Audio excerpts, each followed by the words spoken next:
Thank you for tuning into the GSMC Soccer Podcast presented by the GSMC Sports Network. Um, we have a great show for you today. We will be covering Manchester City's stalemate affair with Inter Milan as they played out a nil-nil draw with Inter Milan. We'll discuss PSG earning a last-gasp win thanks to a shocking mistake from Girona's goalkeeper. We'll discuss Tottenham and whether or not they should be concerned about their lack of cutting edge in the attack, with the slow start that they've had to the season. And then we'll preview Arsenal going to Bergamo tomorrow to take on Atalanta. And make sure you stick around for the end of the show where I'll be giving you my top headlines, reactions to some of the top headlines going on in the soccer world. Before we start off, though, if you have a question during the show, we want to hear it. Your input is a big part of what makes the show great, and we thrive on your energy and insights. Whether it's a quick comment, a thoughtful question, or an opinion you just have to share, don't hesitate to drop it in the chat. Now, if you want to make absolutely sure your message stands out and gets featured on the show, there's an easy way to do that. Use the super chat feature. Just click the $ at the bottom of the chat box to send in your super chat. This guarantees that your message gets on the air, and it's also a fantastic way to support our channel. We really rely on your support to keep bringing you the sports content you love, and we appreciate every bit of it. So go ahead and let us know what you're thinking. Hit that super chat button and let's keep the show as interactive and exciting as possible. And if you prefer, you can also go to the gsmcpodcast.net to tip, donate, and leave a comment or question there. We couldn't do what we do without your amazing support, and we're so thankful to have you as part of our community.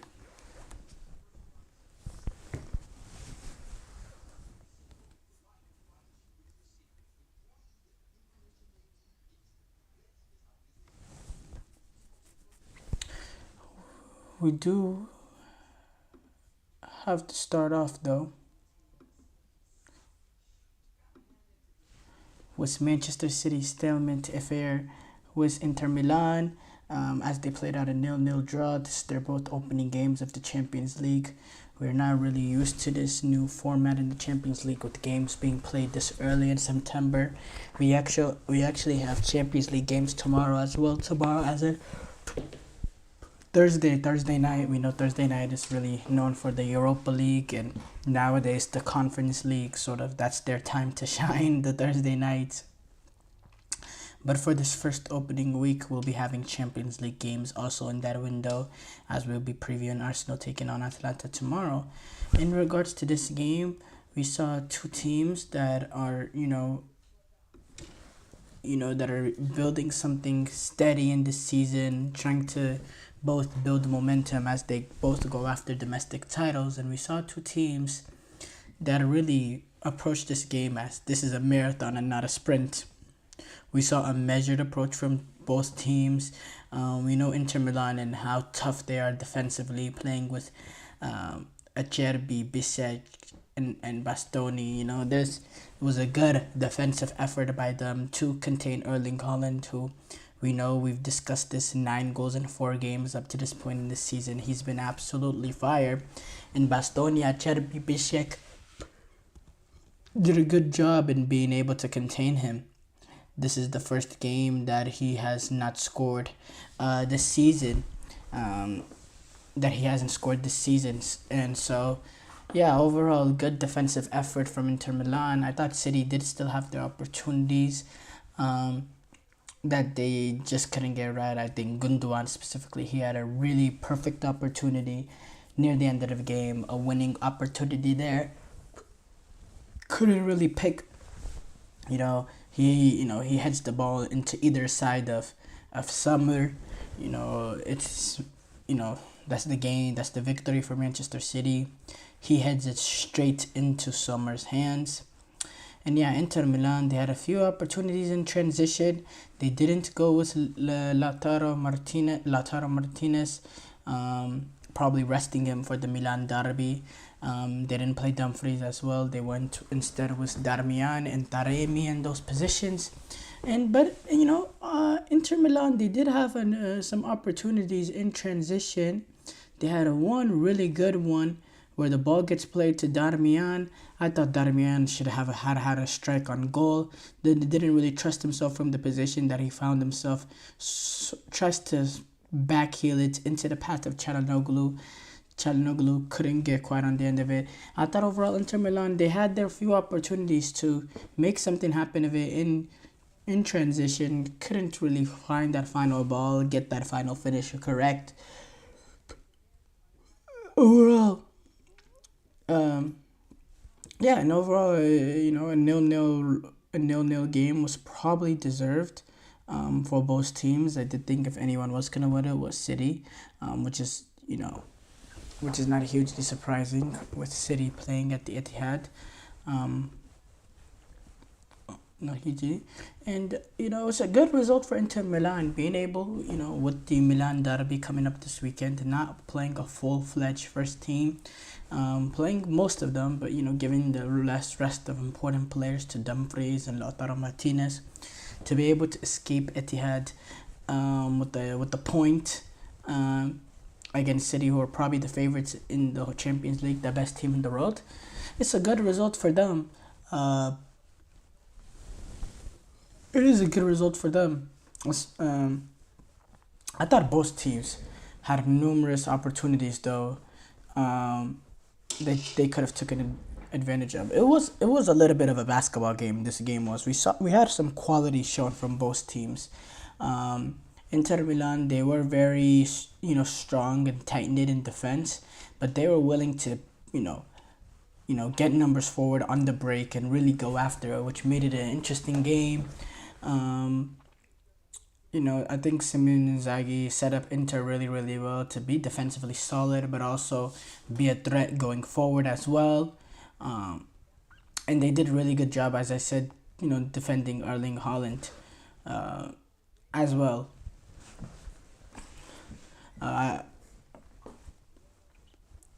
Mkhitaryan, I forgot about that. Mkhitaryan had a really big opportunity.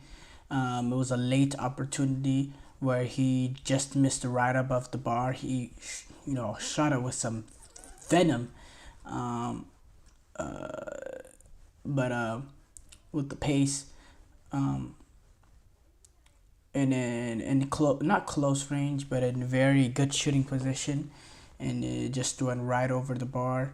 And then I talked about Gundogan, another one, a close range header. That he could have done better on. City had 22 shots to Inter 13, but were only able to manage to get one more shot on target. With 6 shots on target. Then AC Milan, not AC Milan, then Inter Milan did with 5. Had with 5. Now, obviously, also another big factor was, I talked about it, Inter Milan. They had this weekend's AC Milan game to worry about. So, they gave a little bit of rest to a few key players. Manchester City, Kyle Walker, Phil Foden, John Stones, they came out. Phil Foden, he came off the bench. Kyle Walker, John Stones wasn't even involved. Again, talking about a lot of the guys that have had a deep run in the European Championship, had a long run in the summer. They've been really given key moments of rest so far in the start of the season, especially with this game being midweek and that game coming up against Arsenal on Sunday. It was expected that some of these guys would get a rest, and Phil Foden coming off the bench. The thing that I called, though, yesterday that ended up being true was Rodri. Rodri, getting off the mark this season, making his, being introduced this season. He came off the bench against Brentford, but this is his first real cameo, and he started in their opening Champions League tie. And he played the whole 90 minutes, which just surprised me a little bit because, I fully expect him to also start and play the entire game against Arsenal on Sunday. This is a Rodri that's fresh. He's had essentially the first, month of the season off, really. So, we knew that Pep Guardiola, it would have been a little bit of a disservice to Rodri to just throw him into the fire and in that Arsenal game, in that sort of game, with the two teams battling for, Premier League supremacy. So you give Rodri a little bit of not a warm up, because this is a Champions League tie against Inter Milan, but a chance to smooth into that game. So I did think it was, Rodri would get introduced, and I ended up being correct. Pep Guardiola introduced him in this game, started him, and obviously he played a really good game, as he always does. And yeah, overall with this game, we know the format of the new Champions League, and with 8 games, you do have a little bit of breathing room as well. Now, you don't want to get too complacent, because you want to make sure that, especially these two teams that have high aspirations, not just in Champions League, but in football in general, in terms of domestic leagues and domestic competition. These are two teams that have real high expectations. They want to win as many trophies as possible, and they would want to get into the top 8 to avoid playing 2 unnecessary games in January. They don't want to find themselves in a position playing games that they don't need to play, which is, you play those. If you have to play a playoff to get into the Champions League, you're essentially playing 10 group stage games. You're already having to play 2 extra in this new format. You don't want to put, you don't want to add on another 2 on top of that. It's just, there is a huge incentive for these teams to get into the top 8. But with 8 games, there is a little bit more breathing room. City, they move on obviously they play Arsenal this weekend. They move on in the Champions League. Their next 3 games are against Slovan Bratislava, Sparta Praha, Sporting Lisbon. So definitely some room there for them to get some points, no doubt about that. Inter Milan, they obviously have the Milan derby coming up this weekend, but in terms of Champions League, they move on to play Crvena Zvezda, Young Boys, and then they have that big game where Arsenal will be coming to the San Siro. That game would be around early November. That's going to be a very, very, very fascinating game, in my opinion, one of the games of the group stages. So yeah, I think both teams did well to get a point. Obviously, City being at home, they always expect to win. But at the end of the day, you're going up against a really tough team and a really good defense, and sometimes the ball doesn't enter the back of the net, and it is one of those days. I think these two teams recognize that this is a marathon and not a sprint, and are not too overly worried with one game this early on in the Champions League campaign. Show break here coming up. When we come back, though, we will discuss PSG getting a late win over Girona. I feel like I'm losing my mind. Is everybody in the world blind? Please, Lord, give me a sign, a sign. I feel like I'm losing my mind. Is everybody in the world blind? Please, Lord, give me a sign, a sign. I wanna be the greatest. Everybody on the fake shit. I look around and feel like everybody is the fakest. I make this every day and I'm impatient, hoping one day I blow up from the basement. Statement, the top is so vacant. I don't hear shit that I think is amazing. Waiting for my day when I'm playing sold out shows for 1,000 faces. Hey, give me that crown, get in my way and to be put down. It ain't your place, all this my town. If I want that shit, then I'll get it right now. I'm losing it, the noose it fits. I'm losing shit, a stupid myth. You choose to live or choose to dip. You choose to fight or lose your grip and lose a gift. I feel like I'm losing my mind. Is everybody in the world blind? Please, Lord, give me a sign, a sign. I feel like I'm losing my mind. Is everybody in the world blind?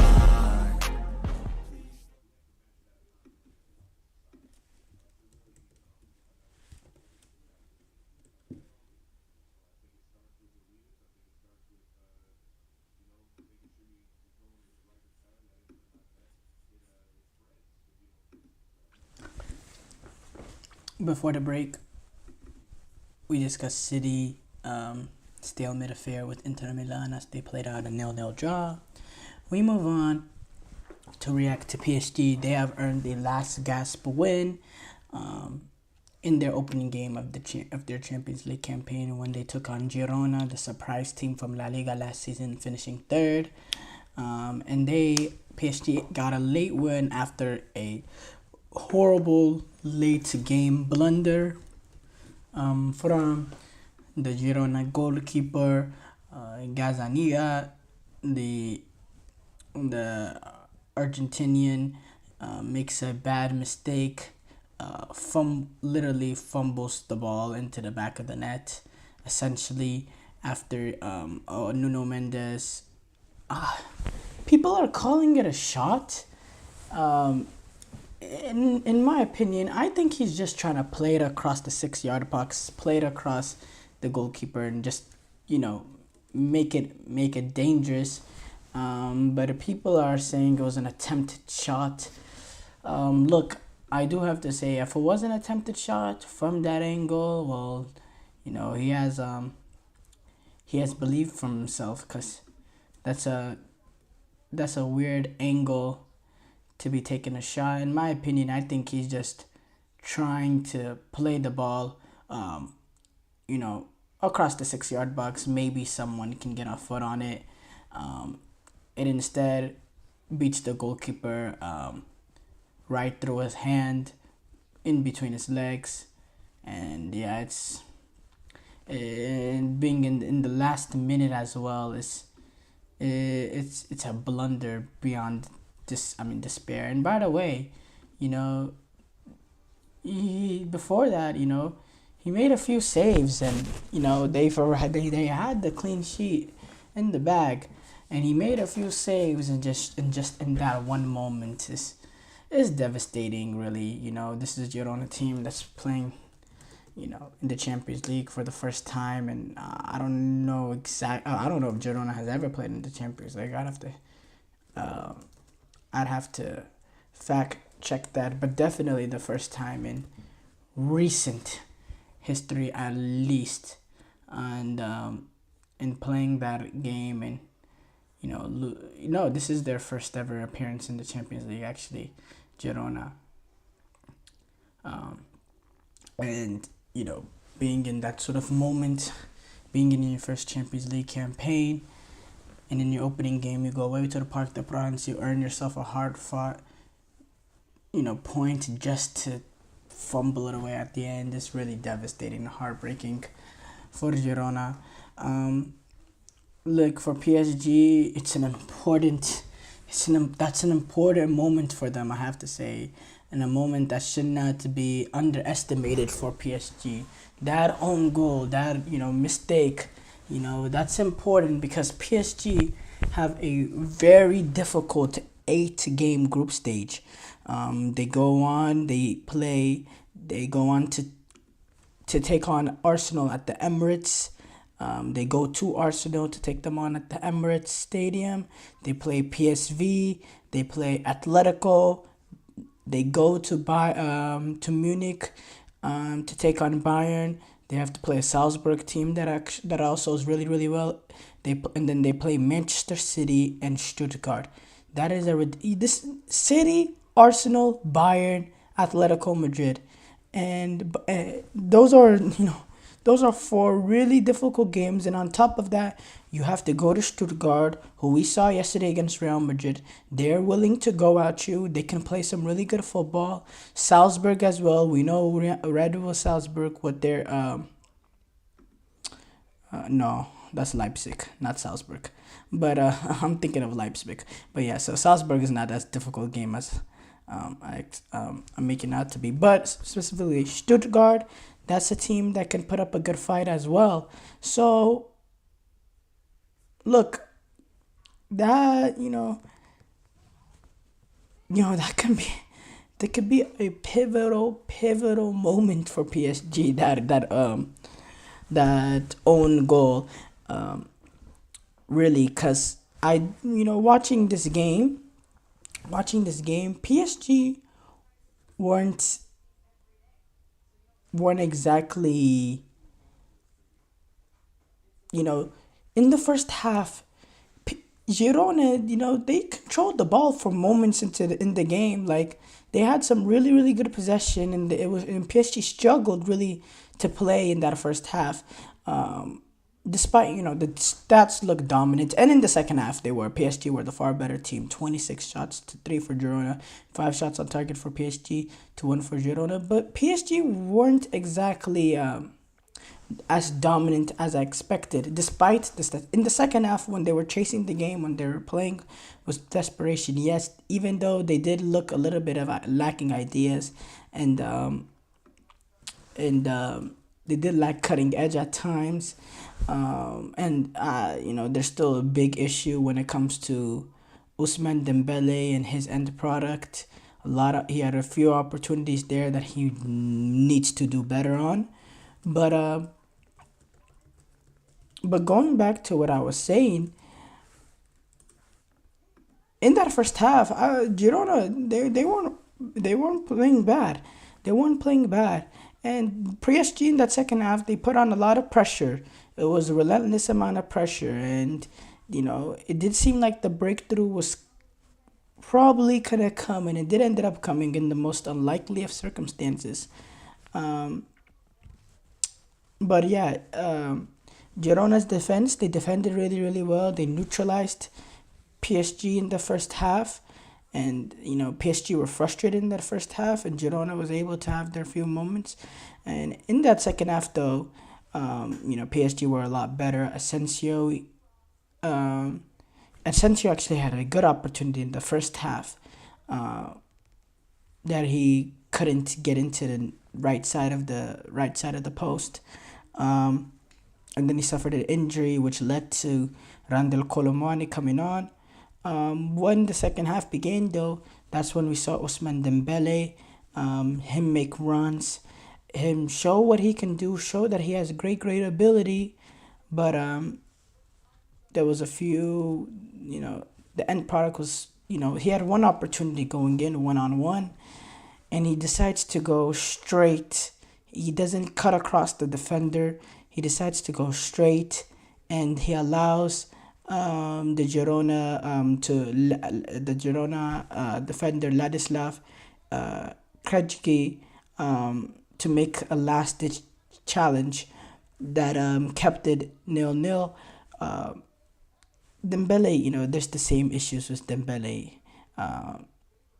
He's really good in terms of pure talent and ability, and he's good on the right and left foot, but his end product doesn't necessarily mean just his final finish.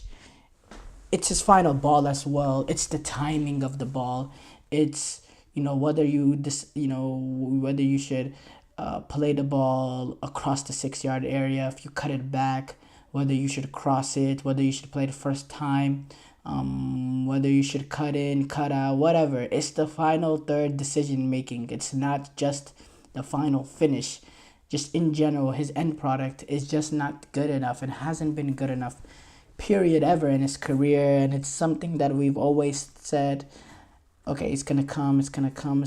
But in my opinion, end product is not something that you can get better. I mean, you could get better on your end product, and it's something you can work on. But if your end product is crap, your end product is gonna be crap.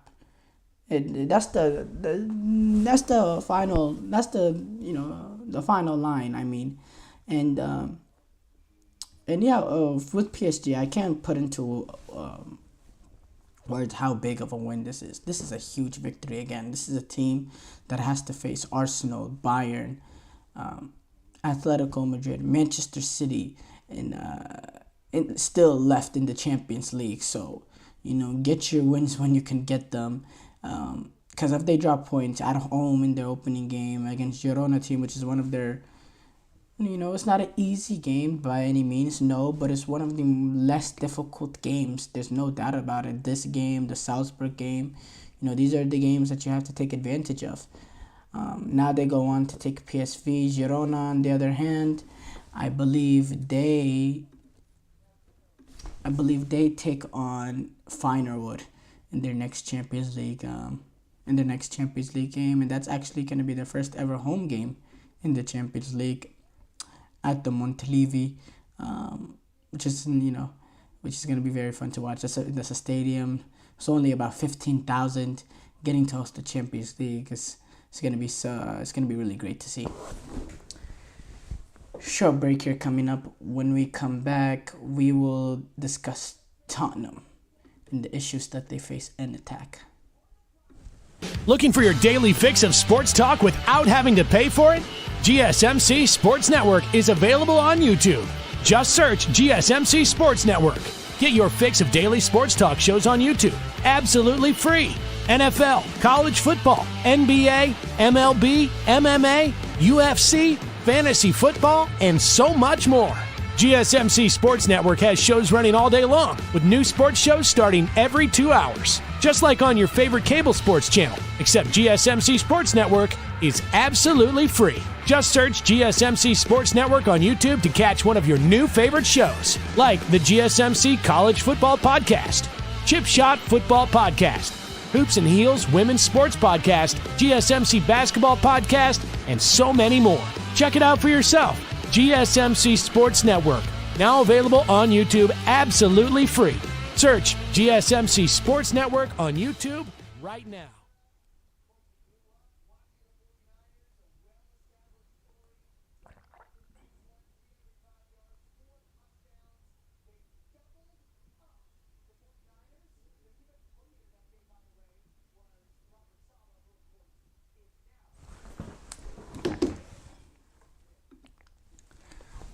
Before the break, we discussed PSG earning a Last-Gasp win against Girona. We move on to discuss Tottenham.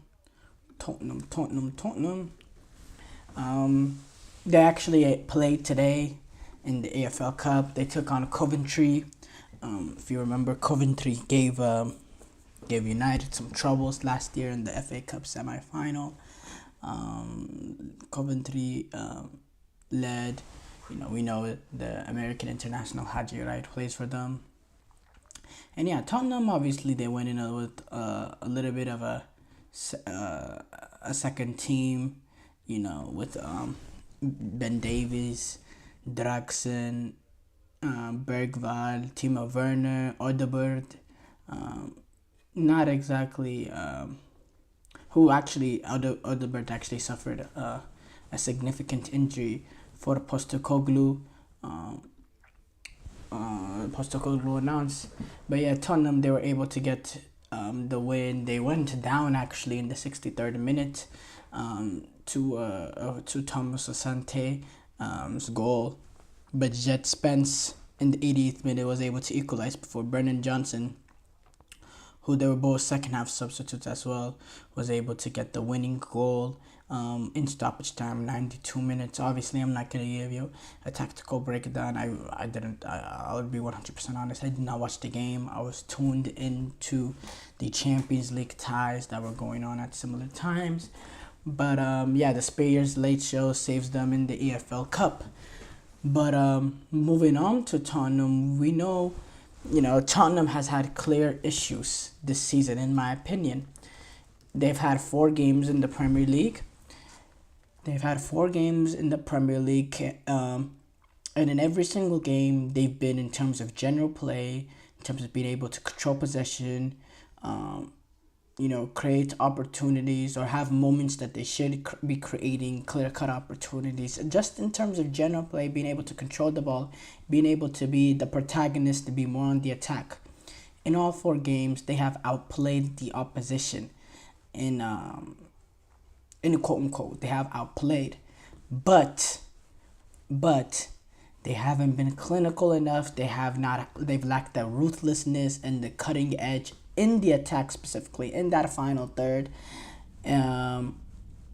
which is the main reason why they have only 4 points only in this Premier League campaign, with 3 bad results, drawing in the opening game against Leicester, a team that they played completely out of the park, just lacked that ruthlessness to put them away when they had their opportunities to, and allowed Leicester to stay in.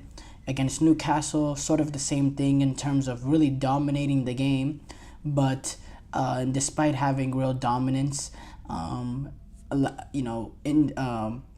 being able to take advantage of it, and then individual moments from Newcastle playing in transition, in which also the combination of why Tottenham hasn't had success this season so far to start off the season in the Premier League is that they're able to dominate games in terms of possession and in terms of being the protagonist, but when they get into the final third, they lack that clinicalness and cutting edge. But on top of that, they're pretty open defensively as well because of how high that they play. And when you're playing really that high, you're vulnerable to the ball over the top, to transition moments.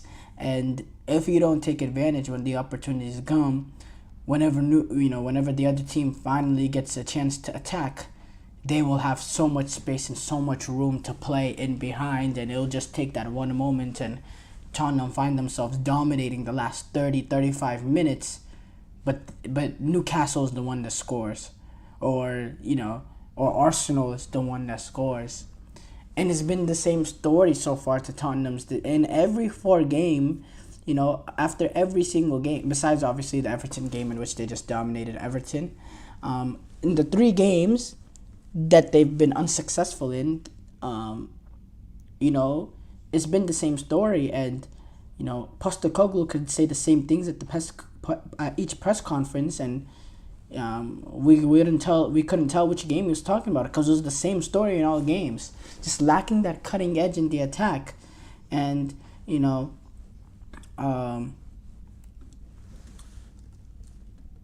and look, there was that opening day. Solanke did have a few opportunities, couldn't really take advantage. That second game that they were disappointing in against Newcastle, he wasn't involved, so we gave them a little bit of a pass for that. Against Arsenal, he was involved, and look, against Arsenal, yes, Arsenal defended really, really well, but Solanke didn't have a few opportunities. He had one half opportunity on a back post header that it was tightly marked on, and he made the best out of nothing, which is sort of which is what he was brought in to do.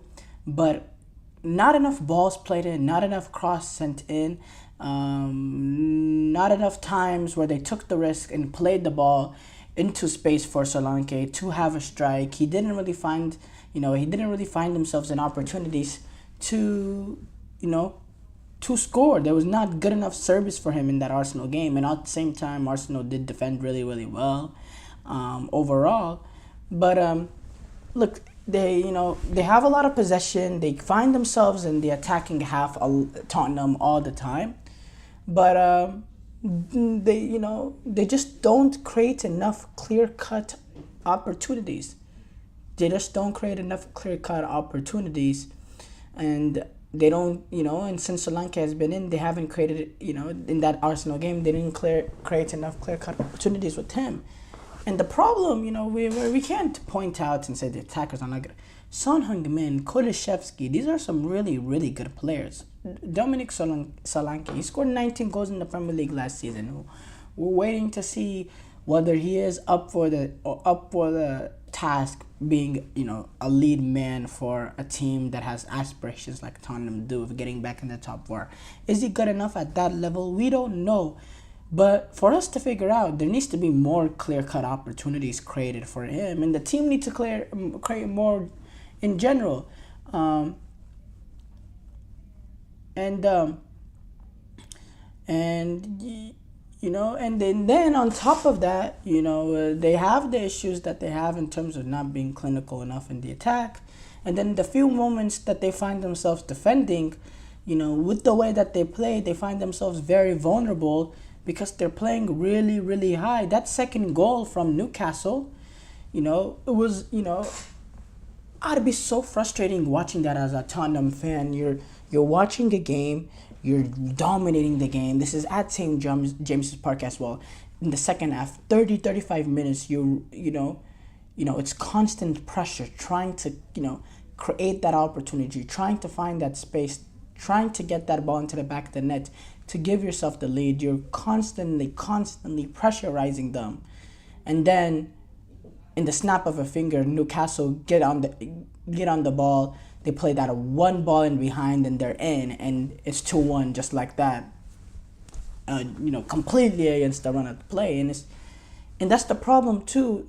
How high they play their defensive line is it's been described as suicidal. That's how high that they play, and it's something that Postecoglou is not. He's stubborn about it. The brilliant managers, in which we're still trying to figure out whether he belongs in that group or not. In terms of brilliant managers, they don't really have a plan B. They really try to make plan A better, and Tottenham do have this very high line, and they play very, very bold, and it allows them to be more on the front foot in the game. But if you're on the front foot and you're not taking advantage of your opportunities, then you're gonna concede them going the other way, and that's just the cold hard reality. And even with the pace that Mickey Van de Ven can provide for you, they still have that helps you a little bit in transitional moments, but they still have that weakness that they have in defending set pieces that goes back to last season as well. And that was, again, the reason of their downfall against Arsenal. Arsenal did not create much clear-cut out opportunities against Tottenham. Martinelli had one early on, but apart from that, it was Tottenham, not creating any clear-cut opportunities, but they were the ones that generally had the possession, especially in the attacking third. But Arsenal, they stayed tight defensively. They didn't give up much space. They didn't give up any opportunities. And when they've found a moment to capitalize on a weakness of Tottenham, they did exactly that, and it's exactly what you do in a North London derby away. And yeah, for me, Tottenham, they have multiple issues that they need to fix. It's not just the lack of cutting edge in the attack, which is their biggest issue, but also defensively. You can find yourselves in individual moments and make those sort of mistakes that they make. They're so easy to play in behind because of how high they are. They make clumsy mistakes on set pieces as well, and you just need to tidy that up going forward, because the honeymoon period is over for Ange Postecoglou. There was a lot of praise for how they played last season in the attacking football, but eventually you're going to have to cash checks for this season. You can't cash in all the checks from last season. Eventually they will expire. And yeah, Tottenham, they do need to improve.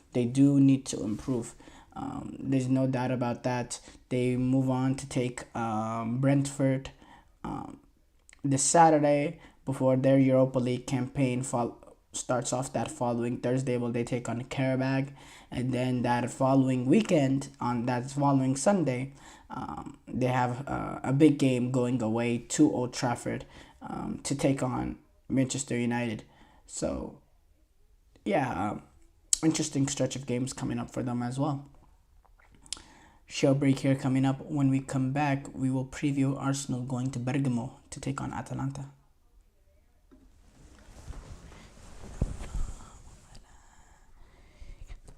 For the best and latest podcasts available anywhere, go to the podcast app on your cell phone and type in GSMC to access free content-rich podcasts on health and wellness, book reviews, sports, entertainment, relationships, social media, movies, technology, finance, and even weird news. Subscribe and download the GSMC Podcast Network's family of shows, available everywhere podcasts are found.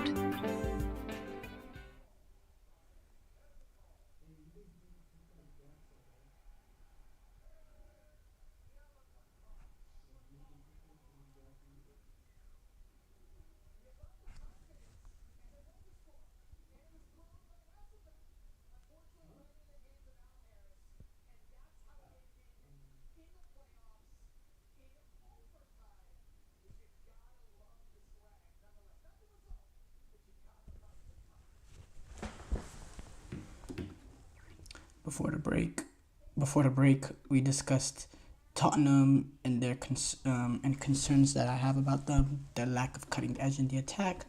We move on to preview Arsenal. They going away I say tomorrow, but technically today, to Bergamo, Italy, where they'll be taking on Atalanta. In their opening game of the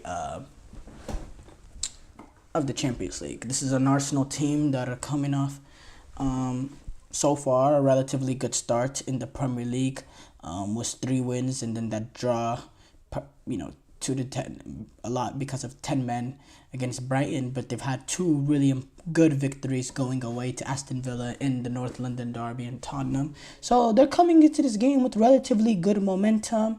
Declan Rice, he will be available in this game after being suspended against Tottenham. Odegaard will not be available in this Atalanta game, obviously. Martin Odegaard, Mikel Arteta, he was quiet about him immediately after the injury happened against Norway, and there was no announcement how long he'll be out or not for a few days. He was announced that initially he was doubtful for that North London derby. Then eventually, obviously he didn't play, and it took until today for Arteta to confirm that he'll be out for a while. I thought, for me, I knew this for a while now. As soon as I saw the pictures of Odegaard going onto the plane with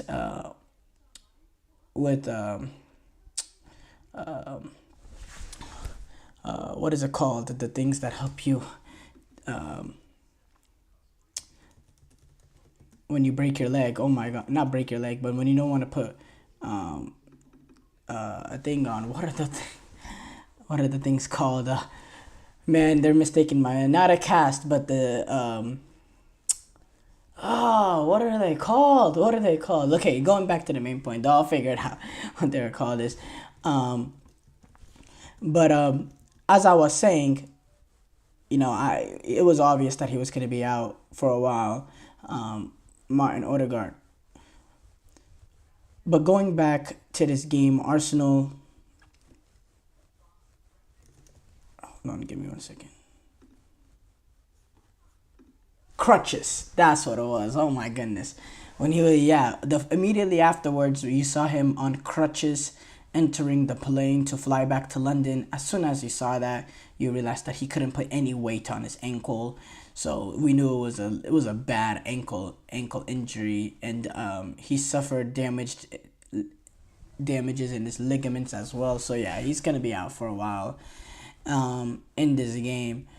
As far as Atalanta and their start off to their Serie A campaign,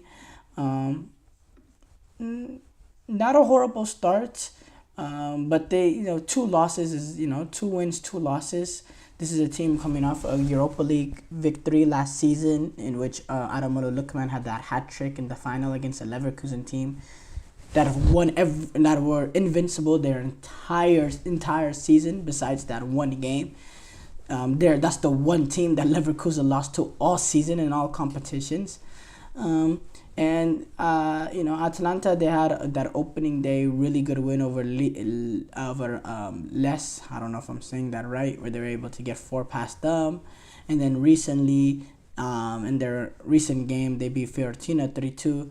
But they also had a bad loss to Torino, and then a really bad loss to Inter Milan 4-0.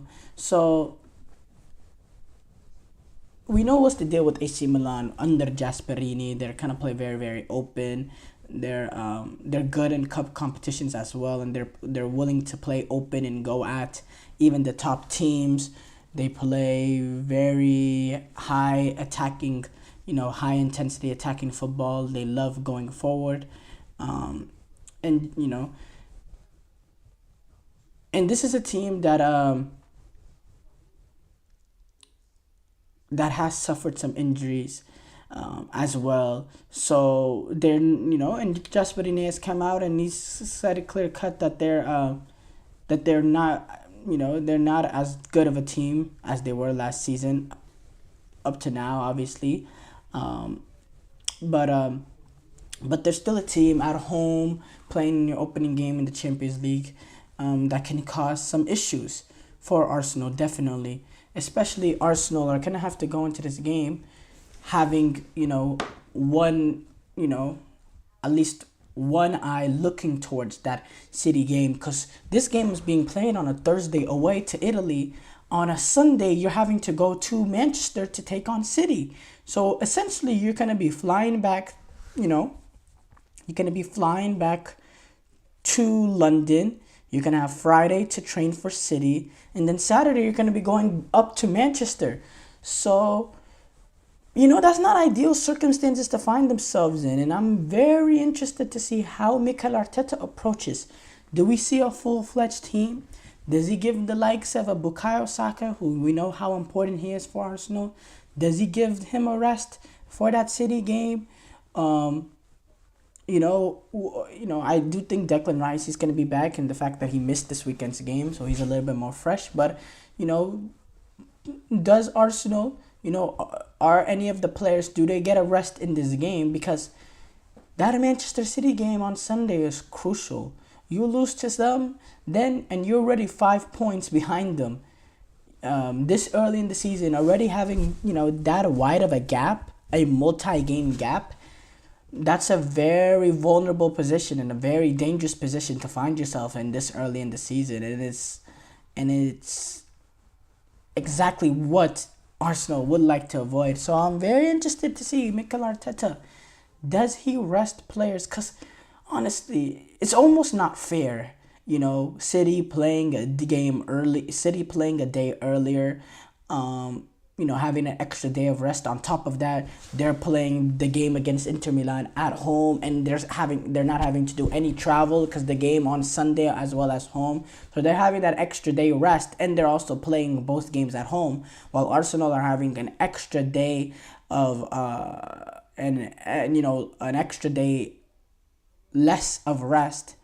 And on top of that, they're having to go away intercontinentally, away, fly to Italy, having to go back to London, and then go up to Manchester to play another set of traveling to play another away game.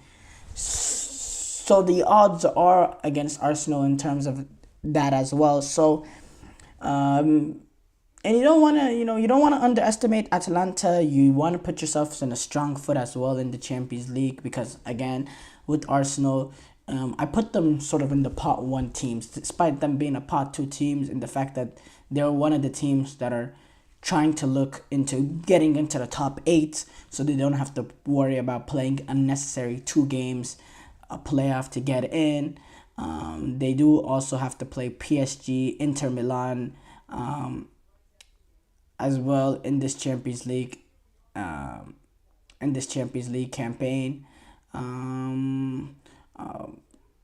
So, you want to take advantage of your opportunities when they come. And, I don't know. I was watching I was talking to some of my Arsenal friends, and there was a divide in terms of should they rest, should they go for full strength. I think going full strength in this game is a little too much. I think I'd mix and match. I'd probably, get Calafiori in there, especially Calafiori for Julian Timber. We know the injury issues that Julian Timber has had. I'll definitely get Calafiori in there, and the fact that he's Italian, so he's used to going up against Italian opposition. It's his comfort zone. If Calafiori is good to go for this game, I would you want the solidity. I don't know if that's a word, but you want the strong center back partnership of Gabriel and William Saliba. I think if you break that up, it'll make it a little bit more vulnerable. So I wouldn't break that up. In the midfield wise, I will give Thomas Partey a rest. Him being a little bit someone older in there, I'd give an opportunity for. Actually, I do not know who you would play for Thomas Partey in there. I'll probably play Jorginho alongside Declan Rice, because I think Declan Rice will be good to play in this game and that game. I would I'll start off with Saka, I would start off with Saka because, this is an important game against Atalanta. You don't want to completely overlook them, and he's just so important. But I would sort of play him only about 55 minutes, give him that mark, and allow him to rest the majority of the second half. You don't want to put 90 minutes on him. I will, though, not play Martinelli. Instead, I'll take out Martinelli and I'll take out Kai Havertz. I'll insert Gabriel Jesus to play through the middle, and I'll let Raheem Sterling to have an opportunity, have a 90 minutes to show what he's about. We'll get to see, is Raheem Sterling really there at the level to battle for a spot to play for Arsenal? So yeah, I'd definitely introduce Raheem Sterling in there. And if you do want to give Bukayo Saka a rest, you can mix and match, probably play Sterling on the right-hand side and bring in Trossard as well on the left-hand side. But definitely I would mix and match if I was Mikel Arteta, no doubt about that. And Raheem Sterling, I think it's very important that he gets to start in this game and he gets the 90 minutes to show Mikel Arteta what he's about, if he's still at that level. Short break here coming up. When we come back, we'll react to some of the top soccer headlines going on the soccer world.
Before the break, we previewed Arsenal going to Bergamo to take on Atalanta.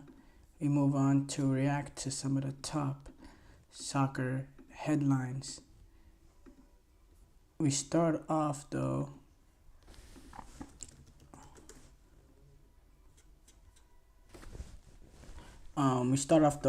we discussed this a little bit in the last segment. Mikel Arteta, he officially announced that Odegaard will be out for a while after sustaining a significant ankle injury while he was playing for Norway last weekend. Arteta said the scans showed that he's got some damage, especially on one of the ligaments in the ankle. It's something to lose your most important creative player for a while is, because you can get away with it in a game or two and be a little bit more defensive and nick a goal here and there. But you can't do that consistently, and you're going to need that creativity that Mikel Arteta provides, especially in the fact that there's not much creativity in that team outside of him. The wingers are not the most creative players. Havertz dropping in or Trossard dropping in or whatever, they're not really the most creative players as well. So his creativity was very vital to the way Arsenal played. So I think long term this could be a big issue for Arsenal, I do have to say. But we move on. Borussia Dortmund, they were able to get a 3-0 win over Club Brugge as they opened up their Champions League campaign this season. This is a Borussia Dortmund team that went to the final of the Champions League last season. Now it's a little bit new look team being managed by Nuri Sahin, and they're determined to build on what they had last season in the Champions League. Obviously, he was an assistant manager in that second half of the season last season, eventually getting promoted as a Borussia Dortmund manager, and look, it was a late win for them. Going away to play at the in Bruges against Club Bruges. Not the most simple of games, but they got it. They got it through 2 late goals from Jamie Bynon Giddens,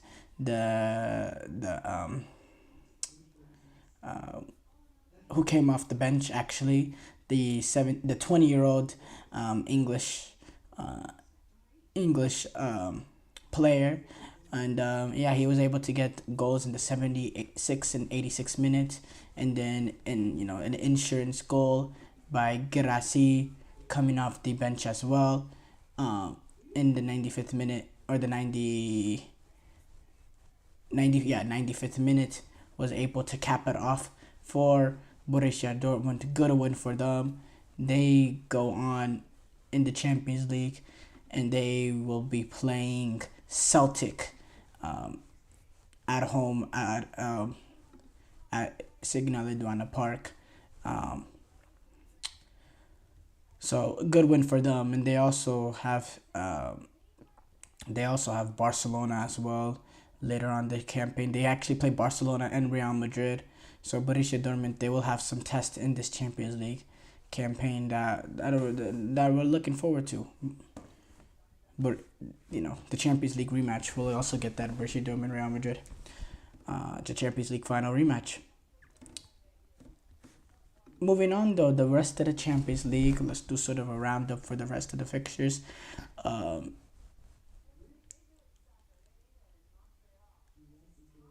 Actually, there was only one. Bologna and Shakhtar Donetsk finished 0-0. Sparta Praha was able to get a 3-0 win over Salzburg. The big game, though, out of the games we didn't really discuss up to this point, Celtic playing at, this game was played at Celtic Park, got a 5-1 win over Slovan Bratislava.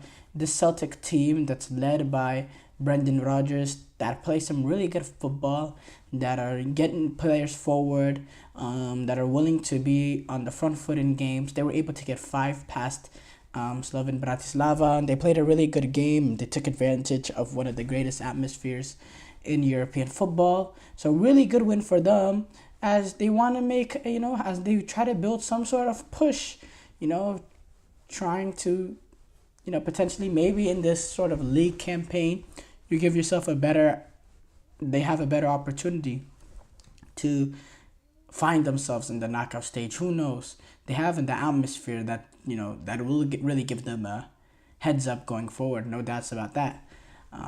De Bruyne, he might be a doubt for Arsenal he might be a doubt for Arsenal this Sunday. He was forced off injury in the game against Inter Milan. He picked up the injury late in the first half when he was trying to catch onto a through ball that was played from Jack Grealish. Guardiola said, "We'll assess tonight and I'll have more information tomorrow. The doctor said to me he wasn't right to play, but I was thinking about changing it at halftime anyway. When you are alone and lose easy balls, it's a counterattack. It's impossible to stop it. You have to be more precise. It happened especially on the left side. With Kevin, we lost the ball without pressure, and when that happens, they can kill you." So, we'll see. We'll get more information tomorrow, and we'll see if Kevin De Bruyne will be available for that Inter Milan game. Not Inter Milan game, that Arsenal game.